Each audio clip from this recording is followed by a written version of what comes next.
संतप्त मानस शांत हों, जिनके गुणों के गान में बेवर्धमान महान जिन विचरे हमारे ध्यान। 7वां अध्याय और उसमें उभयाभासी का प्रकरण है। यहाँ तक आए हैं कि शिष्य ने प्रश्न किया था कि यदि व्यवहार न उपादेय नहीं है, हे है, अंगीकार करने योग्य नहीं है, तो फिर जिनवाणी में उसका उपदेश दिया ही क्यों है। तो उन्होंने कहा था कि वो निश्चय का प्रतिपादक है, वो निश्चय का प्रतिपादन उसके बिना संभव नहीं है, इसलिए उसके द्वारा उपदेश दिया गया है। लेकिन साथ में यह भी कहा है कि वह व्यवहार नए अनुसरण करने योग्य नहीं है। इसके लिए समय सार की 8वीं गाथा का उदाहरण दिया था और साथ में ये भी कहा था कि उसी की टीका में ये लिखा है कि व्यवहार नयो नानुसर्तव्या। जिस प्रकार मिलेच्छ को अपनी बात समझानी हो तो मिलेच्छ भाषा में बोलना कोई बुरा नहीं है, उपयोगी है, आवश्यक भी है, लेकिन मिलेच्छ हो जाना तो उचित नहीं है। ऐसे ही व्यवहार के माध्यम से समझने समझाने का काम करना अनुचित नहीं है, लेकिन व्यवहारी हो जाना योग्य नहीं है। तब अब शिष्य का प्रश्न है, देखो कि व्यवहार बिना निश्चय का उपदेश कैसे नहीं होता। 252 पृष्ठ की 3री पंक्ति है कि व्यवहार बिना निश्चय का उपदेश कैसे नहीं होता और व्यवहार नए कैसे अंगीकार नहीं करना, सो कहिए। कि 2 बातें कही आपने कि व्यवहार के बिना निश्चय का उपदेश नहीं हो सकता, इसलिए हमने कहा, और फिर ये कहा कि व्यवहार नए को अंगीकार नहीं करना। तो यदि उसके माध्यम से निश्चय की बात समझाई जाती है तो उसे अंगीकार क्यों नहीं करना। तो ये दोनों पॉइंट शिष्य ने उठाए और पंडित जी साहब पूरे 1 पेज में इसका उत्तर उदाहरण सहित देते हैं। उदाहरण माने कोई कहानी नहीं, माने कैसे वो प्रतिपादन संभव नहीं है इस बात का और अंगीकार कैसे नहीं करना इस बात को। उदाहरण में कोई कहानी बोली जाती हो ऐसी कोई बात नहीं है। माने एक आध चीज पे घटा के बता देना, उसको भी उदाहरण कहते हैं। तो बोला व्यवहार किसे कहते हैं, घी के घड़े को घी का घड़ा कहना, मिट्टी के घड़े को मिट्टी का घड़ा कहना, वो निश्चय और घृत के संयोग को देखकर घी का घड़ा कहना व्यवहार। तो यही उदाहरण हो गया। मतलब इस तरह से वो घटाकर बताते हैं कि किस तरह ने व्यवहार के बिना निश्चय का उपदेश संभव नहीं होते। तो व्यवहार 2 प्रकार का होता है, सद्भूत और असद्भूत। तो उनने दोनों का ही एक उदाहरण लिया वसंत भाई और उसे स्पष्ट किया, जैसे दोनों बातें ख्याल में आ जाए। देखो समाधान, निश्चय से तो आत्मा परद्रव्यों से भिन्न, स्वभावों से अभिन्न, स्वयं सिद्ध वस्तु है ना। निश्चय से आत्मा कैसा है, परभावों से भिन्न और स्वभाव से अभिन्न।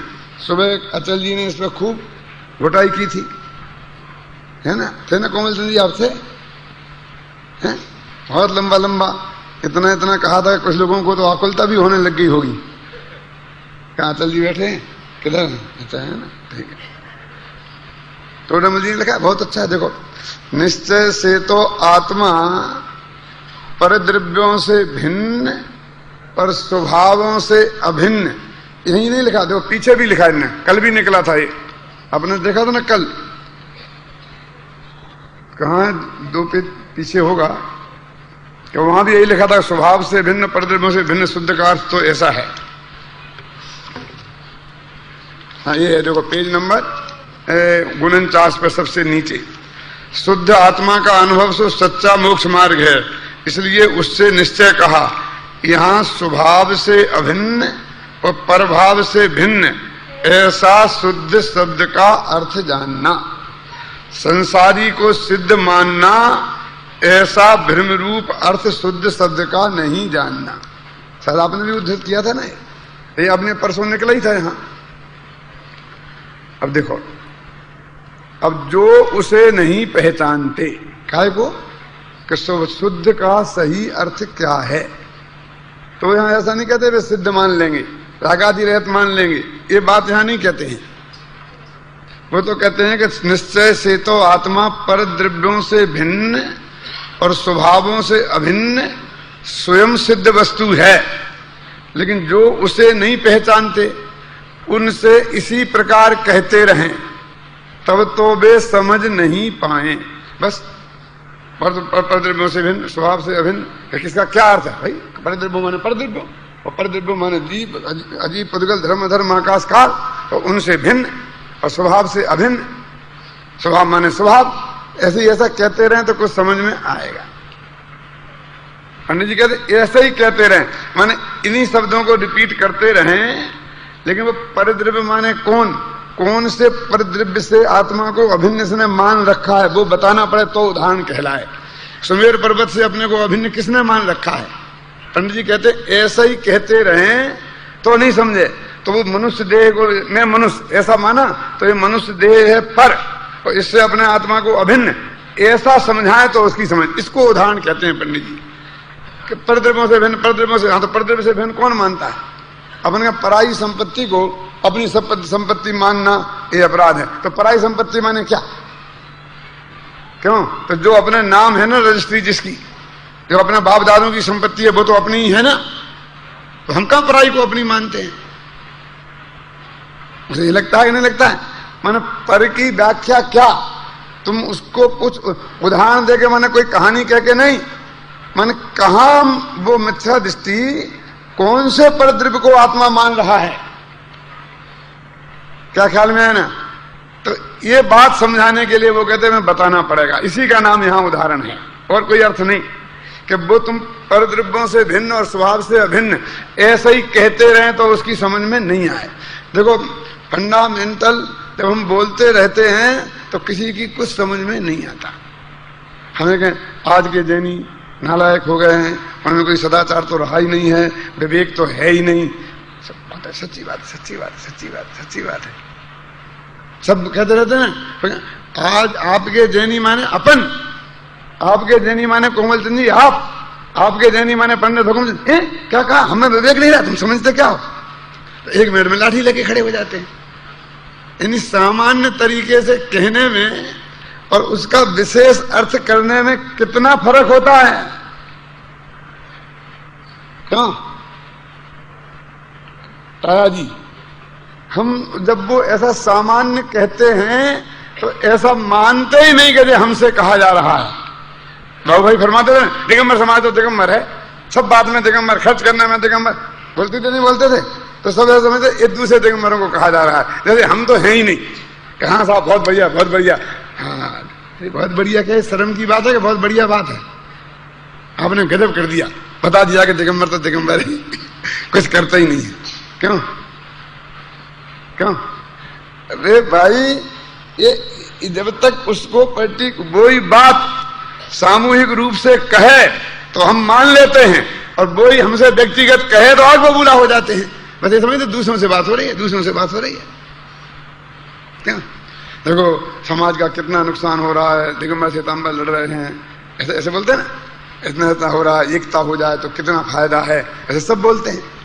फिर दिगंबर श्वेतांबर नहीं, दिगंबरों में कहेंगे दो पक्ष के लोग मुनिपंथी मोक्षु लड़ रहे हैं, फिर मोक्षुओं में कहेंगे सोनगढ़िया और जयपुरिया लड़ रहे हैं, फिर जयपुरियों में भी भेद डाल डाल के कहेंगे, तो ऐसा हाँ साहब ऐसा सब कोई किसी की सुनता ही नहीं है। तो कॉमन बात सबको अच्छा लगता है बस, लेकिन कोई किसी की नहीं सुनता है। माने मैं बसंत भाई की नहीं सुनता हूँ, बसंत भाई मेरी नहीं सुनता, क्या कहा कि सब मेरे ही है, कल मैं ही हूं। कॉमन में सब कुछ कहो, सब चलता है, लेकिन उसमें मैं भी शामिल हूं, ये हमारी समझ में जिस दिन आ जाएगा झगड़ा खत्म हो जाएगा। परद्रव्य हमारा नहीं है, परद्रव्य जुदा है, परद्रव्य को अपना मानना मिथ्यात्व है। तो हम कहाँ मानते हैं परद्रव्य को अपना? हम तो सिर्फ अपने शरीर को अपना मानते हैं, ये तो अपना ही है ना। अपनी पत्नी को अपना मानते हैं, अपने मकान को अपना मानते हैं, सिर्फ अपने गांव को अपना मानते हैं, अपने प्रांत को अपना मानते हैं, और अपने देश को अपना मानते हैं। और कहाँ पराया कहाँ मानते हैं अपना? और फिर आचार्य कह गए हैं वसुधैव कुटुंबकम उदार चरिता नाम तू। उदार चरित्र वालों के लिए तो सारी वसुधाई कुटुंब है, इसलिए हम तो सारी दुनिया को अपना मानते हैं, पर को क्या मानते हैं? अपनी ही तो है ना ये सारी पृथ्वी। पर को अपना मानना वो मिथ्या तो है, लेकिन हमने कहा पर को अपना माना? कि पंडित जी कहते ऐसा नहीं चलेगा, इसको जब खोल के बताएंगे तो पैरों के नीचे से जमीन खिसकेगी कि इसका क्या अर्थ है। ऐसा परद्रव्य को अपना नहीं मानना, ख्याल में आए ना? ऐसा मोटा मोटा उसका अर्थ क्या? तो वो कहते देखो पढ़ते हैं, उसे जो नहीं पहचानते उनसे इसी प्रकार कहते रहें तब तो वे समझ नहीं पाए, इसलिए उनको व्यवहार नए से शरीरादिक परद्रव्य की सापेक्षता से के द्वारा नर नारक पृथ्वी कायादि रूप जीव के विशेष किए। और एक कहा तब मनुष्य जीव नारकी जीव इत्यादि प्रकार सहित उन्हें जीव की पहचान हुई। देखो अब देखो अभी वो नारकी जीव त्रंच जीव यही नहीं जानता, और उन्हें हमें कहें कि नारकी जीव नहीं त्रंच जीव नहीं, तो ये जीव हैं पहले ये तो स्थापित हो गए तब नहीं आएंगे। वो व्यवहार को बेचारे को खड़ा तो होने दो, फिर उसे पटकना। तुम तो अखाड़े में उसे खड़ा ही नहीं होने देते हो। गुणस्थान आत्मा नहीं, मागना स्थान आत्मा नहीं।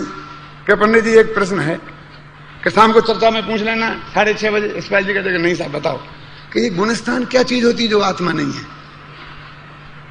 अब जो ये नहीं जानता कि गुणस्थान क्या होता है और वो आत्मा नहीं है, अब उसको गुणस्थान आत्मा नहीं है इसका क्या मतलब बोलो?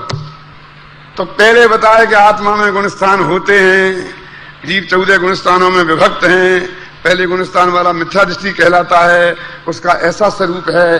चौथे गुणस्थान वाला सम्यक दृष्टि। पहले पूरे गुणस्थान पढ़ें और फिर वो गुणस्थान वाला जीव उसकी समझ में आए तो फिर कहें ये गुणस्थान वाला जो जीव है ना वो वास्तव में वो गुणस्थान जीव नहीं है, जीव जुदा है और गुणस्थान जुदे। अभी मनुष्य जीव त्रंच जीव, वो जीव का अर्थ ही नहीं समझ। जीव माने क्या? जीव क्या होता है? कि तुम जीव ही तो, अच्छा हम जीव हैं, हम तो समझते थे हम मनुष्य हैं, हम तो समझते थे हम जैनी हैं, हम तो समझते हम भारतीय हैं। क्या बहुत से 25-25 के लड़के अभी पूछते हैं कि पापा ये अपने शिखर जी का झगड़ा चल रहा है दिगंबर श्वेतांबर का, तो अपन दिगंबर है क्या श्वेतांबर? मैंने अपने कानों से सुना होगा जी साहब, इसलिए बोल रहा हूं मैं आपको कि हम अपन दिगंबर है क्या श्वेतांबर? बोलो, आपको हंसी आती है? मैं आपको फिर कहता हूं, एक आदमी जिसने 4 उपन्यास लिखे, साहित्यकार युगल जी, नाम नहीं लेता हूं, 60 वर्ष का, गवर्नमेंट के जिला शिक्षाधिकारी पद से रिटायर्ड, दिगंबर जैन, मुझे मिला और उसने मेरे से पूछा कि भरल साहब एक बात बताओ कि क्या, कि ये दिगंबर लोग जो नेमिनाथ को पुरुष मानते हैं, उसको मल्लीनाथ को पुरुष मानते हैं, तो क्या सचमुच दिगंबर लोग उसे पुरुष मानते हैं? मल्लीनाथ तीर्थंकर वो तो महिला थे ना, कि दिगंबर लोगों ने पुरुष मानते हैं क्या? ये मेरे से दिगंबर, और ऐसी फैमिली से कि मैं आपको भी ज्यादा विस्तार कहूंगा तो लोग समझ जाएंगे, इसलिए मैं कहना नहीं चाहता। क्या बोलो, अभी उनसे क्या कहें? माथा धुनने के अलावा अभी तो उन्हें बताएं कि हाँ तुम जैनी हो, दिगंबर हो, दिगंबर धर्म क्या होता है, तो अभी दिगंबर धर्म की क्या मान्यता है, क्या 7 तत्व क्या है, द्रव्य क्या है, तुम 4 गतियां होती हैं, मनुष्य देव नारकी, और तुम उसमें मनुष्य गति के जीव हो, क्यों? और तुम सैनी पंचेंद्री हो हैं, और तुम बादशाही गुणस्थान में हो, गुणस्थान 14 होते हैं, क्यों? फिर कहेंगे कि मनुष्य जीव नहीं है, त्रंच जीव नहीं है, गुणस्थान जीव, मागना स्थान जीव नहीं है। और आप ये मत समझना कि ये बातें मैं किसी दूसरों की मुमुक्षुओं की कह रहा हूं। हम तो मुमुक्षु हैं, हम तो मुमुक्षु हैं, हम तो सब जानते हैं। तुम जानते होगे तो तुम्हारा बेटा क्या जानता है, जब ये जानने की कोशिश करी बालचंद जी हैं? अगर ये बालचंद जी की बात नहीं है, सभी को विचार करना कि उनके बेटे वे जानते हैं कि नहीं कि हम दिगंबर हैं कि श्वेतांबर, कि हमको मनुष्य हैं कि द्रिंश हैं कि आत्मा नहीं है कि क्या है। तो हमें मालूम पड़ेगा कि हमें कहाँ कहाँ खड़े हैं। और यहाँ आए ना जितने, उनमें भी 50% अभी ऐसे हैं। बस तुम्हें बाल से नहीं पाटने दिखते हैं, मेरे यहाँ ये दिखते हैं, 2-4 ऐसे दिखते हैं, अपर बस पुत्रकाली थे, बस ऐसा ऐसा ऐसा ऐसा ऐसा हो गया, ऐसे हैं। बहुमत उनका यहाँ है, यहाँ इस स्मारक की छत के नीचे बैठे बहुमत है उनका। बाकी बाहर जाओ तो तुम्हारी जमानत जब्त हो जाए। 1 लाख में 1 नहीं निकलोगे, जानते हो। तो 1 लाख में जो 1 हैं उनके ही बारे में सोचना कि वो 99,999 के बारे में भी कुछ सोचना कि नहीं सोचना। प्रसन्न भाई, वो 99 बारे में सोचना कि नहीं सोचना कि भाई उन तक हमारी ये बात। टोडरमल जी कह रहे, टोडरमल जी की दृष्टि में ऐसे जीव थे कि नहीं थे? बोलो, मैं आपसे पूछता हूं। ये मोक्ष मार्ग प्रकाशक की तो इतनी बारीक भूलें बता रहे थे, निश्चयभाषी की बताया है कि नहीं बताया? और ये इस बात में बता रहे हैं, और यही तो कह रहे कि उससे ये कहते रहे कि आप परद्रव्य से भिन्न और स्वभाव से अभिन्न। अटल जी तो कह सकते हैं सुबह 5 बजे की क्लास है इसलिए मुझे सब कुछ कहने का अधिकार है, लेकिन मुझे रात के 10 बजे की क्लास में क्या कहने का अधिकार है मुझे बताओ थोड़ा। सब फ्रेश माइंड है और सब मुमुक्षु आए हैं, ये सब दिन भर के थके हुए हैं क्यों? इनमें गैर मुमुक्षु भी बहुत बैठे हैं अभी जयपुर शहर के। क्यों? मेरे को क्या करना? बोलो अचल जी, कोई अचल रहना कि थोड़ा चलायमान होना? टोडरमल जी के सामने भी ये प्रैक्टिस है, टोडरमल जी के सामने प्रॉब्लम है। देखो कि उनसे इसी प्रकार कहते रहें। देखो टोडरमल जी का वो भी श्रोता था, कल मैंने बताया था, जो ये बोलता था कि समय सार में तो ऐसा लिखा इसलिए हम मानते हैं। लिखा ना पिछले पेज में, लिखा कि समय सार में तो ऐसा लिखा इसलिए हमने ऐसा मानते हैं, और ऐसा भी लिखा था गोमट सार में ऐसा लिखा इसलिए हम ऐसा मानते हैं। तो उनका श्रोता गोमट सार का पाठी भी है, यशपाल जी का सहपाठी भी है, समय सार का पाठी भी है, मीठा भाई का सहपाठी भी है, और ऐसा भी है कैसा कि जिससे ये कहते रहें कि परद्रव्यों से भिन्न और आत्मा से अभिन्न, तो उसकी कुछ समझ में नहीं है। कितनी विशाल पकड़ थी लोक की भी उन्हें। क्यों? लोक की भी पकड़ थी ना। अरे भाई, कक्षा का प्रवचन का और क्लास का फर्क क्या है? यही तो फर्क है प्रवचन और क्लास में।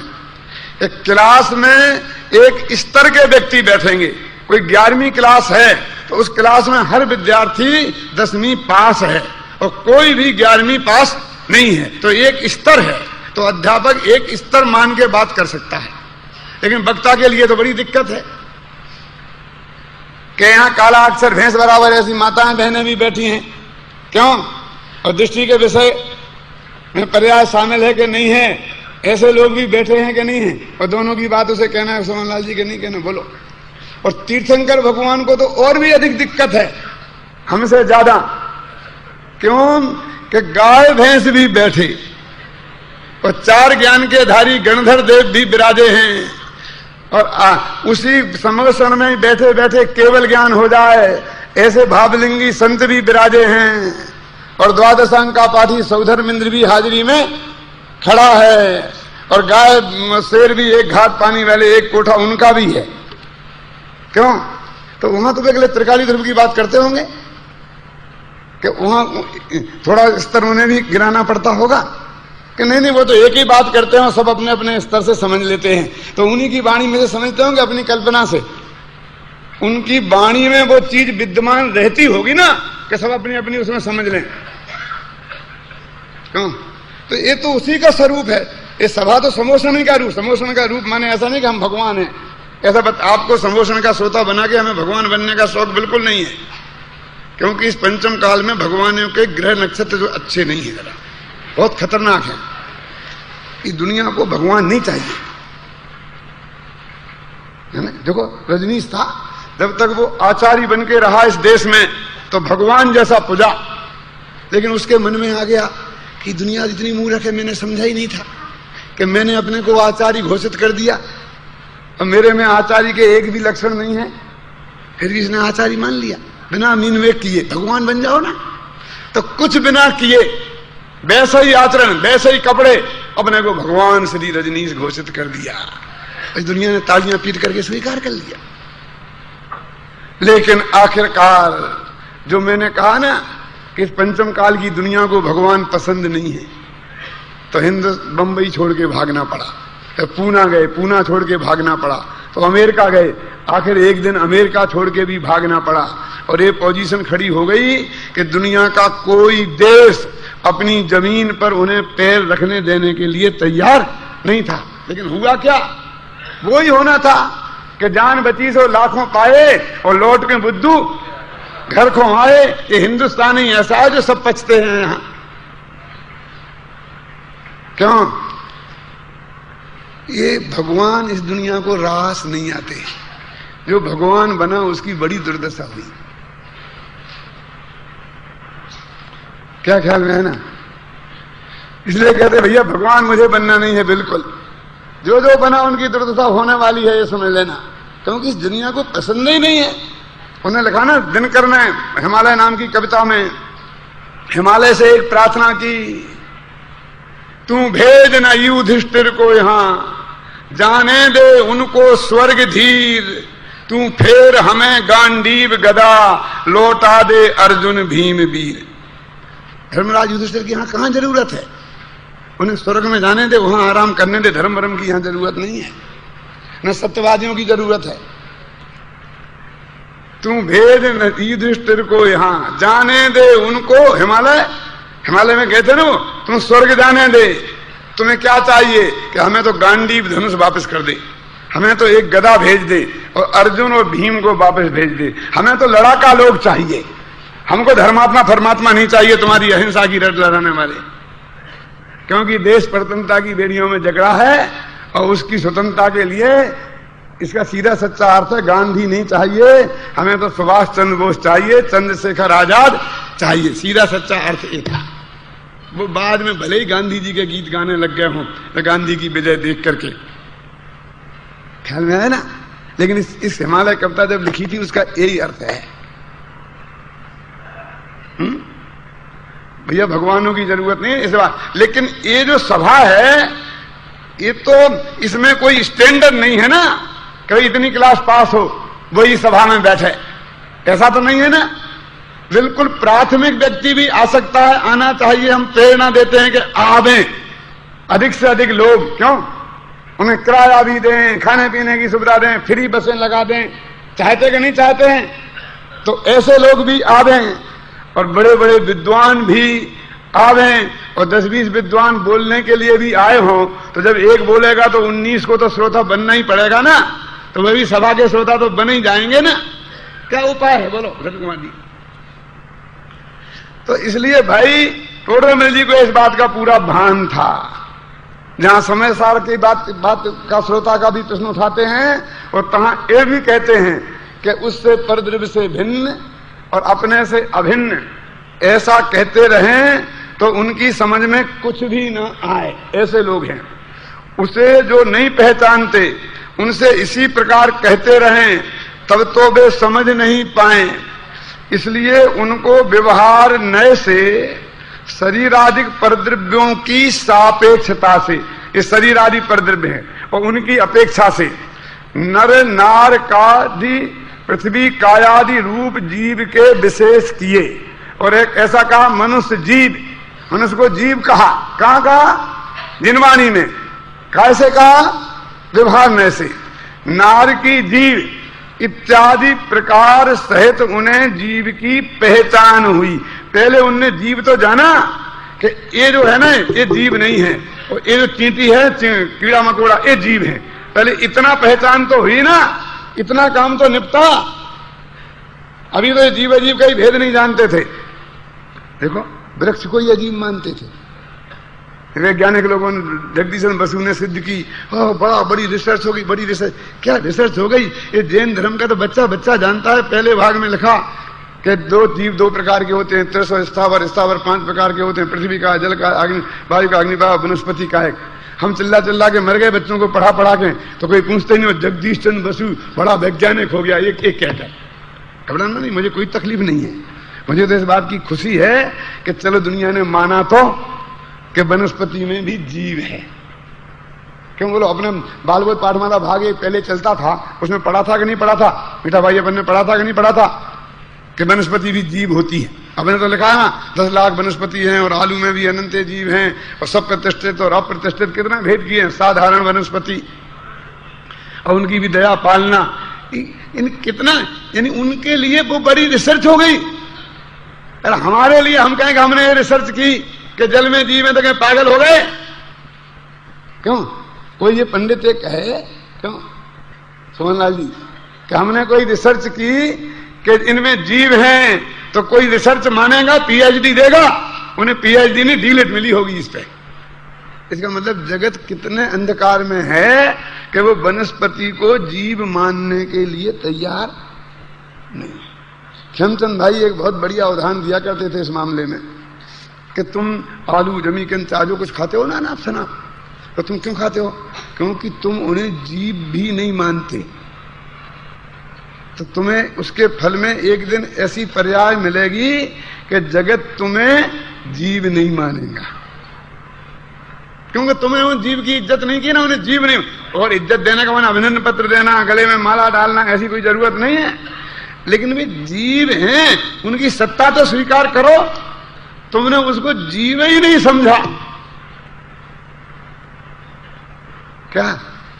तो एक दिन तुम ऐसी अवस्था में पहुंचोगे कि जगत भी तुम्हें जीव नहीं मानेगा। सवाल तुम आलू खाते कि नहीं खाते का नहीं है कि आलू में जो अनंत जीव हैं उन्हें जीव मानकर और उनका जीवत्व स्वीकार करो तो तुम पे खबे ही नहीं। सच्ची बात तो ईमानदारी की है। लोग कहते हैं ना पहले जमाने में ऐसा कहते थे कि बनती हुई मिठाई कोई देख ले तो खावे ही नहीं, बोलते थे कि नहीं बोलते थे? और आज कह रहे हैं कि बूचड़ खाना कोई जाके देख ले तो कोई मांस मदिरा का पीवे ही नहीं। शराब बनती देख ले कैसे सड़सड़ाए जाते गलाए जाते हैं कीड़े मकोड़ों को, क्यों? तो वो कोई पीवे ही नहीं। यदि ऐसी जो हिंसक चीजें हैं, ये सब बहनें ने साड़ियां पहनती हैं सिल्क की, यदि इन्हें बनती देख ले कीड़ों को उबलते पाटनी जी, तो कोई छुए नहीं कोई बहन। मैं सही घटना बताता हूं। वे अभिनंदन कुमार जी थे ना भ्रष्टाचारी, तो एक फिल्म आई थी अमेरिका से जिसमें कैसे ये मार मार के जो बनाए जाते हैं युगल जी साहब। तो हम लोग इम्फाल गए थे सब, तो वो सबसे पहले हमारे हाथ में आई थी, तो अभिनंदन जी को दे दी। तो अभिनंदन जी ने उस फिल्म को सब महिलाओं को इकट्ठा करके एक कमरे में और दिखाई साड़ियां कैसे बनती हैं, तो सब ने छोड़ दी। अब दूसरे दिन फिर प्रोग्राम रखा जगदीश भाई, तो मैंने चलो चलो चलो, नहीं हम नहीं देखेंगे, हम छोड़ने को तैयार हैं लेकिन फिल्म नहीं देखेंगे। कि क्यों? हम पे नहीं देखा जाता। रोती थी महिलाएं, हमें मत ले चलो दिखाने के लिए। वो खरगोश की आंख में डाल डाल के कैसे बनाते हैं, कैसे मैंने अपने आंखों से देखा। वे अभिनंदन जी कहे नहीं चलो नहीं चलो, देखो देखो देखो, कि हम पंडित जी जो छोड़ाओ से छोड़वे तैयार हैं, लेकिन हमें दिखाओ मत। उनको जीव मानो तो तुम कैसे खा सकते हो? इसमें अनंत जीव हैं, ये माने वो और वो खाए, ऐसे चल सकता है? तो अभी तो हम उनको जीव ही नहीं मानते। ख्याल में है ना? ऐसे जो लोग कहते हैं मछली तो जल ककड़ी है, ऐसी बात है। उनको वे कहाँ मानते? वैसे साग सब्जी मानते हैं, वे उसे मांस मदिरा में कहाँ गिनते हैं? तो कहते हैं मनुष्य जीव, नारकी जीव इत्यादि प्रकार सहित उन्हें जीव की पहचान हुई। ये उदाहरण हुआ असद्भूत व्यवहार नय का। अब दूसरा उदाहरण पंडित जी सद्भूत व्यवहार नय का देते हैं। अथवा अभेद वस्तु में भेद उत्पन्न करके ज्ञान दर्शनादि गुण पर्याय रूप जीव के विशेष किए, तब जानने वाला जीव है, देखने वाला जीव है इत्यादि प्रकार सहित उनको जीव की पहचान हुई। इस सद्भूत व्यवहार ने गुण पर्याय से अभेद वाला। अब तो गुण को तो निकालना है, पर्याय को तो निकालना है, शरीर को तो निकालना है। निकाल देंगे, पहले उसको स्थापित तो होने दे ना, स्थापित तो होने दे। तू तो अभी से धुनाई शुरू कर दी, उसे खड़ा ही नहीं होने देता है। आपको मालूम है कि अखाड़े में दो पहलवान लड़ते हैं तो उनका एक नियम है। क्या नियम है कि सामने वाला पहलवान यदि आड़ा पड़ा हो तो उस वक्त वो दूसरा आक्रमण नहीं कर सकता है, जब तक वो खड़ा ना हो जाए तब तक वो, हालांकि वो रेफरी बोलेगा 1 2 3 और 10 तक खड़ा नहीं होगा तो उसे हारा घोषित कर देगा, उसे जीता, लेकिन वो लेते हुए पर आक्रमण नहीं कर सकता दूसरा पहलवान। क्यों? तो इसलिए उसे खड़े होने का अवसर देते हैं। और जिसे अखाड़ा नहीं हो, तीव्र कसाय हो और कोई किसी को पीट रहा हो और पिटते पिटते वो बेहोश हो जाए तो फिर नहीं पीटता है, फिर उसके मुंह पे छिटके डालता है, और छिटके डाल के जब वो होश में आ जाता है तो फिर किसी घर पकड़ के खड़ा करता है, और जब वो खड़ा हो जाता है तो फिर हटा लेगा, फिर बेहोश में नहीं पीटता है। क्यों? इतना विवेक उसे भी है कि पीट तो रहा हूं, पीटने का मजा तो आ ही नहीं रहा है, कि पीटने का मजा कैसे, सिर्फ फीलिंग करानी है कि मैं तेरी ऐसी धुनाई करूंगा और तू कुछ नहीं कर सकता, और देखें तो ये कौन बचाने वाला आता है। उसे इसमें ज्यादा रस है तो खड़ा करता है, पानी छटकता है, होश में लाता है। बोलो क्या कहना है? तो व्यवहार को बेचारे को खड़ा तो होने दो, होश में तो आने दो, कुछ पहलवानी का नियम समझो, नहीं तो कसाइयों का नियम तो समझो भले आदमी। उसको खड़ा होने के पहले ही क्यों धुनाई करते हो? पहले खड़ा तो होने दो कि मनुष्य जीव, देव जीव, नारकी जीव, मनुष्य स्थान वाला जीव, मागना स्थान वाला जीव, ज्ञान में ज्ञान, दर्शन, चारित्र, जाने सो जीव, देखे सो जीव, पहले होने तो दो। क्यों? सुखी दुखी हो वे जीव, भय खाके भागे वो जीव, है ना? क्यों अजीब भगते नहीं पढ़ने पड़ते थे? जीव किसे कहते हैं? जो समय अपनी इच्छा से चलते हो, फिरते हो, खाते हो, पीते हो, डरते हो, भागते हो। पढ़ा था नहीं गलती साहब अपन लोगों ने बाल भाग में एक में के नहीं? तो पहले वो जीव खड़ा किया अपन ने, तो गुरुदेव ने कहा कि ये जीव नहीं है, तो कुछ समझ में आया। अभी इनको तो यही खड़ा नहीं है कि वो जीव, वो खाने पीने वाला जीव। तो यदि इतना पंडित हुकुमचंद कह रहे हो तो दूसरे दिन इसका छुट्टी हो जाए। क्या क्या कर रहे, खाने वाला जीव, हम कहां पहुंच गए, कहां वाला जीव?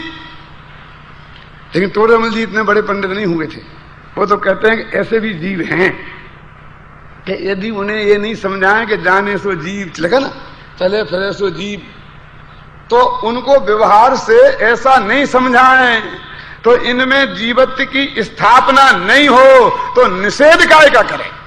निश्चय नए काम का काम तो निषेधक है ना, न तथा न तथा न तथा, तो न तथा काय पर कहे? ऐसा नहीं, ऐसा नहीं, ऐसा नहीं। क्यों? ये कैसे कहे? बोलो कोमल चंद जी।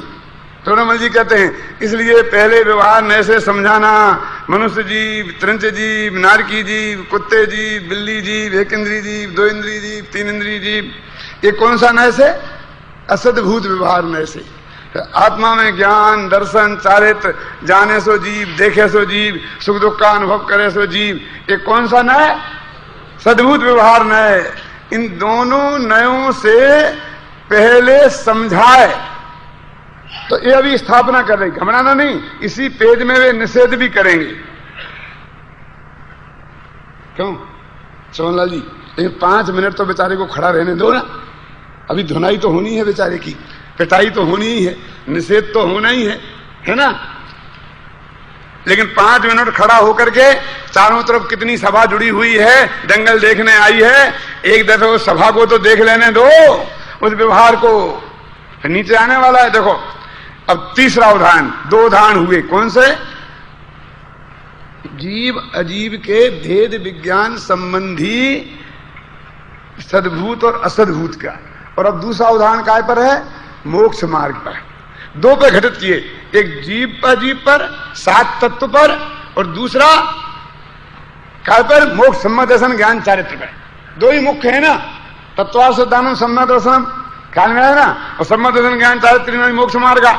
तो इन्हें दोनों पे घटित किए। देखो, तथा निश्चय से वीतराग भाव मोक्ष मार्ग है, उसे जो नहीं पहचानते उनको ऐसे ही कहते रहे तो वे समझ नहीं पाए।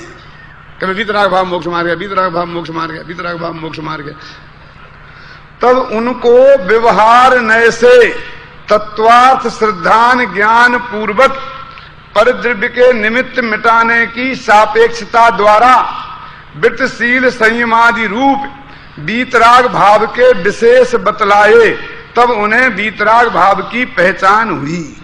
वीतराग भाव माने क्या? वृत्त, शील, संयम, त्याग, ये वीतराग परिणति है। और ये अवृत 5 इंद्रियों के विषय में भोग में पड़े ना, ये राग परिणति है। ऐसा उनको निमित्त मिटने की अपेक्षा समझाया। बाह्य संयोग, निमित्त माने बाह्य संयोग, और शुभाशुभ भाव रूप जो परिणति हुई ना, अशुभ भाव की निवृत्ति और बाह्य संयोगों की निवृत्ति विषय कसाय के, उनकी अपेक्षा वीतराग भाव को समझाया। ये है तो वो शुभ राग, उस शुभ राग को भी वीतराग भाव को शुभ राग भाव से समझाया, ऐसा कहते। अभी तो कहेंगे वीतराग वृत्त संयम मोक्ष मार्ग नहीं है, व्यवहार से इन्हें मोक्ष मार्ग कहा ना, तो ये कहते हैं ये राग को मोक्ष मार्ग कहने के लिए नहीं कहा, वो वीतराग भाव को जानता ही नहीं था। तो ये जो वृत्तशील संयम वाले होते हैं ना, सम्यक दृष्टि धर्मात्मा पंचम गुणस्थान वाले, 6वें 7वें वाले, तो इनके वृत्तशील संयम होते हैं और इनके अंतरंग में वीतराग भाव होता है। तो जिनके वीतराग भाव होता है, इनके शुभ भाव ऐसे होते हैं और इनकी मन वचन काय की परिणति भी ऐसी होती है। तो वो वीतराग भाव के द्योतक हैं। जो वीतराग भाव के साथ अविनाभावी शुभ भाव और मन वचन काय की परिणति है, निमित्त की अपेक्षा मन वचन काय की परिणति और सहचारी की अपेक्षा वीतराग भाव, इसको तो अपन 3-4 दिन में खूब घोंट चुके ना, अब बताने की जरूरत तो नहीं है ना बालचंद जी। वो मोक्ष मार्ग के प्रकरण में बताया था ना कि जो मोक्ष मार्ग तो है नहीं, मोक्ष मार्ग का सहचारी अथवा निमित्त है, उसे उपचार से मोक्ष मार्ग कहना, उसका नाम व्यवहार मोक्ष मार्ग। तो सहचारी माने वो शुद्ध परिणति और शुद्धोपयोग के साथ में आगे पीछे रहने वाला शुभ भाव, वो सहचारी होने के नाते व्यवहार मोक्ष मार्ग है। और तदन रूप मन वचन काय की परिणति, वो निमित्त होने की, निमित्त नैमित्तिक संबंध है ना उस स्वभाव से, उस परिणति का, वो निमित्त होने की अपेक्षा उसे मोक्ष मार्ग कहा। तो ऐसे यहां इन दोनों को वीतराग भाव की पहचान कराने के लिए बताया। वो कहते वीतराग भाव सीधा तो पहचान ही नहीं सकता, तो इस व्यवहार से उसको वीतराग भाव की पहचान कराई कि जिसके वीतराग भाव होता है, यानी जिसको स्त्री सेवन का विकल्प नहीं होता है, वो ब्रह्मचर्य का धारी होता है, 18 प्रकार के शीलों को इस प्रकार पालन करता है, नग्न निगंबर मुद्रा जैसी उसकी दशा हो जाती है। तो इसके द्वारा वीतराग भाव साक्षात, लेकिन साक्षात मोक्ष मार्ग जा रहा है। मुनिराज जा रहे हैं तो कहते हैं ना साक्षात मोक्ष मार्ग जा रहा है।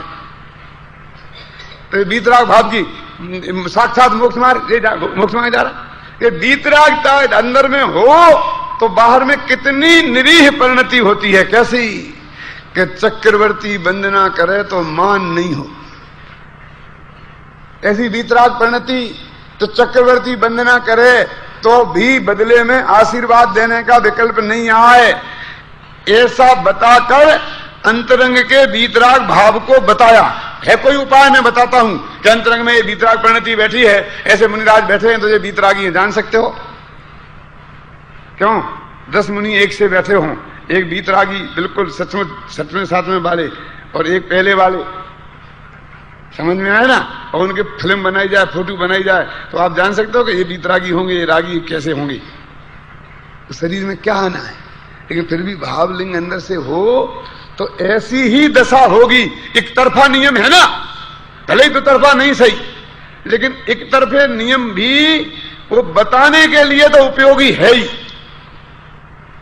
एक आध ऐसा भी होगा कि जिसके अंदर में राग भाव बरत रहा हो, बाहर से नंगा होकर बैठ गया हो, लेकिन हमारे पास उपाय क्या है प्राथमिक शिष्य को बताने के लिए?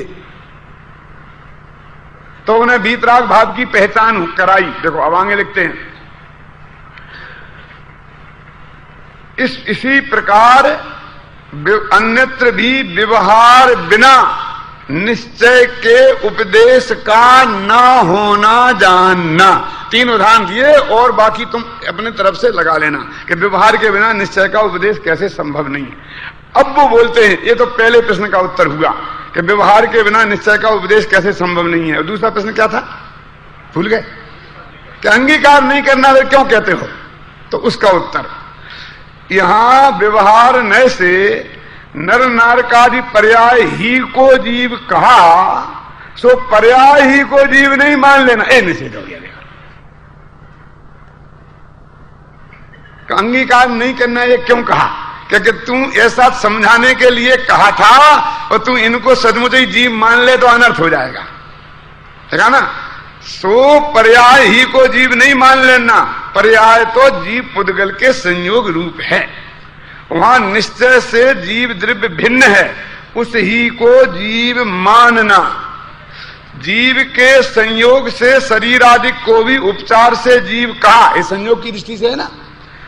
सो कथन मात्र ही है, परमार्थ से शरीर आदि जीव होते नहीं, ऐसा ही श्रद्धान करना। ये अंगीकार नहीं करने का अर्थ है, मैंने हूबहू अंगीकार नहीं कर लेना, वो तो समझाने के लिए बात थी। दूसरा, पहले का दूसरे का अभेद आत्मा में भेद किए थे ना, उसका तथा अभेद आत्मा में ज्ञान दर्शन आदि भेद किए, सो उन्हें ही भेद रूप ही नहीं मान लेना, क्योंकि भेद तो समझाने के लिए किए हैं।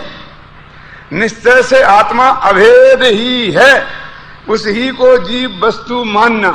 संज्ञा संख्यादि से भेद कहे सो कथन मात्र ही है, परमार्थ से भिन्न भिन्न है नहीं, ऐसा ही श्रद्धान करना। घबराना नहीं, बस 5 मिनट का और खेल है तो छुट्टी हो जाएगी।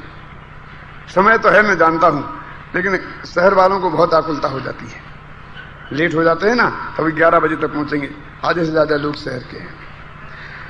तथा परद्रव्य का निमित्त मिटाने की अपेक्षा से वृत्तशील संयमादि को मोक्ष मार्ग कहा। सो निमित्त मिटाने की अपेक्षा से, सो इन्हीं को मोक्ष मार्ग नहीं मान लेना। देखो कहते हैं, क्योंकि परद्रव्य का ग्रहण त्याग आत्मा के हो तो आत्मा परद्रव्य का कर्ता हर्ता हो जाए। अभी त्याग की उपदेश भी कहते ये नहीं खाना, ये छोड़ देना, ये कहना, और खूब डांटते भी नहीं छोड़ा तो जेनी भी नहीं, ऐसा नहीं ऐसा नहीं ऐसा नहीं, और ये कहते निश्चय नहीं समझ, नहीं तो सब व्यवहार है। क्योंकि परद्रव्य का तो ग्रहण त्याग भगवान आत्मा करता ही नहीं है ना।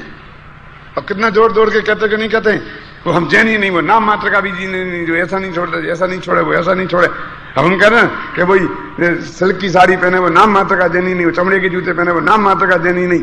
अब कहते परद्रव्य का करता धरता तो आत्मा है ही नहीं, तो ये इसका मतलब खूब पहने ऐसा अर्थ नहीं है। वो छुड़ा दिए और अब उससे आगे बढ़ने की बात कहते हैं। वो जो परिणति सुधारने के लिए कहा था, वो सुधारने के बाद ये बात है। परंतु कोई द्रव्य तो किसी द्रव्य के अधीन है नहीं, इसलिए आत्मा अपने भाव रागादिक हैं, उन्हें छोड़कर वीतरागी होता है। इसलिए निश्चय से वीतराग भाव ही मोक्ष मार्ग है। वीतराग भावों के और वृताधिक के कदाचित कार्य कारण पना है।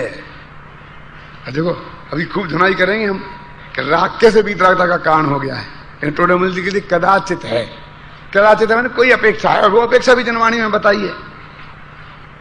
क्यों? अब ये भी कहेंगे कदाचित है, तू सर्वदा मत मान लेना, मर जाएगा। कदाचित स्वीकार भी कर दे। देखो कार्य कारणपना है, इसलिए वृत्तादिक को मोक्ष मार्ग कहे सो कथन मात्र ही। अब वहां कदाचित है और सो कथन मात्र ही है। परमार्थ से बाह्य क्रिया मोक्ष मार्ग नहीं है, ऐसा ही श्रद्धान करना। इसी प्रकार अन्यत्र भी व्यवहार नय का अंगीकार नहीं करना, ऐसा जान लेना। दोनों प्रश्नों के उत्तर हो गए ना। देखो टोडरमल जी गोलम गोल उत्तर नहीं देते हैं, बहुत साफ स्पष्ट, क्या करना क्या नहीं मानना, क्या कहना, सचमुच इतनी सरल और स्पष्ट भाषा में कहीं जनवाणी में भी नहीं मिलता है। और नहीं तो लोग गोलम गोल गोलम गोल गोलम गोल, पता ही नहीं चलता क्या कह रहे हैं। अंत तक 1 घंटे तक पूछें कि ये काम करना कि नहीं करना, समझ में ना, वो एक अपेक्षा ऐसा ऐसा ऐसा गोलम गोल करते करते 1 घंटा तक बोलेगा, लेकिन अंत में वो सामने वाला ये नहीं समझ पाएगा कि अब मुझे करना क्या है। अरे उसमें ही अपनी चतुराई समझते हैं। पूछेगा पंडित जी आप आओगे हमारे बंबई में पर्यूषण में? हाँ आ भी सकते नहीं भी आ सकते, इस अपेक्षा 5-10 मिनट तक बोले, लेकिन अंत तक वो समझ नहीं पाएगा कि ये आएंगे कि नहीं आएंगे। ऐसी बात टोडरमल जी साहब में नहीं है, बहुत स्पष्ट है। जहां उसको प्रतिपादन किया तो पूरी तरह दृढ़ता से उसका समर्थन, जहां निषेध किया तो साफ कह दिया ऐसे मोक्ष मार्ग मानने। ऊपर तो ये लिखा था, कल पढ़ा था ना, ऐसे ही मानने से तो मिथ्यात्व होता है। ये व्यवहार ने देह और आत्मा को ये कहा, और ऐसे ही मानने से तो मिथ्यात्व होता है। तो वो लोग क्या करें, वो ये नहीं कहें तो और क्या करें। वो भी स्पष्ट है, और जिनवाणी में कहा है वो भी स्पष्ट है, उसकी अपेक्षा जो बताई वो भी स्पष्ट है। कहीं वास्तव में उलझने का तो नहीं है, और उलझने वाले को तो रोक कौन सकता है। लेकिन इतना सरल सबोध मोक्ष मार्ग प्रकाशक ग्रंथ है कि गुरुदेव को दो ही ग्रंथ प्रिय थे, सर्वाधिक प्रिय, कि समय सार और मोक्ष मार्ग प्रकाशक। मैं एक बात कहता हूं कि पूज्य गुरुदेव श्री ने दिगंबर समाज को समय सार और मोक्ष मार्ग प्रकाशक दिया। लोगों को अटपटा लगता है कि उनने कहां से दिए, तो हमारे घर के थे, हम तो नहीं जानते थे, लेकिन उसका मर्म तो उनने हमें बताया। मोक्ष मार्ग प्रकाशक और समय सार कांजी स्वामी ने हमें दिए। लेकिन दूसरी बात भी मैं कहता हूं, वो भी बहुत समझने लायक है, कि वो एक हाथ में मोक्ष मार्ग प्रकाशक और एक हाथ में समय सार लेके निकले तो सारी दिगंबर जैन समाज के हृदय में बैठ गए। यदि ये दो ग्रंथ लेके नहीं निकले होते और यही बातें वो दिगंबर समाज को बताते, तो हम और आप में से बहुत लोग ऐसा होता कि शायद हम उसे स्वीकार करते कि नहीं करते। लेकिन हमारे भी श्रीमान कुंद कुंदाचारी, मंगलम भगवान वीरो, मंगलम गौतम गणी, मंगलम कुंद कुंदाध्यो, उनका सर्वश्रेष्ठ ग्रंथ समय सार, टोडरमल भी हमारे सर्वश्रेष्ठ पंडित, सर्वश्रेष्ठ आचार्य, उनके सर्वश्रेष्ठ ग्रंथ लेके आए, तो सब हम नतमस्तक होते चले गए, और वो बात हमारे हृदय में श्रद्धा से प्रवेश कर गई। इसलिए जैसे कहते हैं ना, कविता करके तुलसी बिल से कविता चलसी पा तुलसी कला। तुलसीदास कविता करके शोभायमान हुए, और कविता भी तुलसी की कला को पाकर शोभायमान हो गई। तो मोक्ष मार्ग प्रकाशक और समय सार पूज्य गुरुदेव श्री ने हमें दिया, और उन्हीं के सहारे वो हमारे हृदय में और श्रद्धा के स्थान भी बन गए। ऐसे महान ग्रंथों में ये मोक्ष मार्ग प्रकाशक और समय सार है। ये दो ग्रंथ यदि हम गहराई से पढ़ें तो आत्मा के कल्याण के लिए पर्याप्त हैं।